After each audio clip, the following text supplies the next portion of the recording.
ఇవాళ women's world cup final జరగనుంది. ఈ మ్యాచ్ చూడడానికి తిరుపతి జిల్లాలో అందరూ ఏర్పాట్లు చేసుకున్నారు. నాయుడుపేటతో పాటు ఇతర ప్రాంతాల్లో మ్యాచ్ లైవ్ వీక్షించేలా ఏర్పాట్లు చేస్తున్నారు. ఇండియా గెలవాలని మరికొందరు పూజలు చేస్తున్నారు. తిరుమల శ్రీవారి అఖిలాండ మధ్య తుడా చైర్మన్ డాలస్ దివాకర్ రెడ్డి ఆధ్వర్యంలో పూజలు చేశారు. ఖచ్చితంగా ఇండియా గెలుస్తుందని ధీమా వ్యక్తం చేశారు. ఓం నమో వెంకటేశాయ.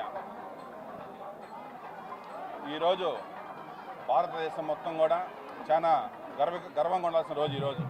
ఎందుకంటే మహిళా ఉమెన్స్ క్రికెట్ టీం ఈరోజు భారతదేశం వైపు చూస్తూ మొట్టమొదటిసారిగా ఫైనల్స్కి రావటం చాలా ఆనందంగా ఉంది.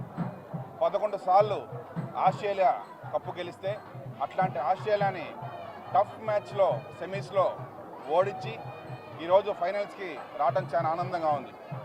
ఆ సందర్భంగా ఈరోజు జరిగినటువంటి సౌత్ ఆఫ్రికాతో మ్యాచ్ని భారతదేశం మంచి స్కోర్తో మంచి వికెట్స్ తీసి వరల్డ్ కప్ భారతదేశానికి తీసుకురావాలని చెప్పి మనస్ఫూర్తిగా కోరుకుంటూ భగవంతుడికి ప్రార్థన చేసి భగవంతుడి ఆశీర్వాదం వాళ్ళ మీద ఉండాలని చెప్పేసి దయతో ఈరోజు ముఖ్యమంత్రి చంద్రబాబు నాయుడు గారు, యువ నాయకుడు నారా లోకేష్ గారి డైరెక్షన్స్తో వాళ్ళు ఇచ్చేటువంటి సూచనలతో ఈరోజు తిరుమలకు వచ్చి భగవంతుని దర్శనం చేసుకొని భారతదేశ జట్టు ఉమెన్స్ టీం ప్రపంచం మొత్తం కూడా భారతదేశం వైపు చూసే విధంగా మహిళలు ఈరోజు మంచి బ్యాటింగ్ ఆడాలా, బౌలింగ్ ఆడాలా, మంచి వికెట్స్ తీయాలని చెప్పి వాళ్ళకందరికీ మేము మనస్ఫూర్తిగా ఆల్ ద బెస్ట్ చెప్తున్నాము. వాళ్ళకందరికీ సపోర్టుగా మొత్తం ఈరోజు భారతదేశం మొత్తం కూడా వాళ్ళకి ఈరోజు 140 కోట్ల మంది జనాలు కూడా సపోర్ట్గా ఉన్నారు.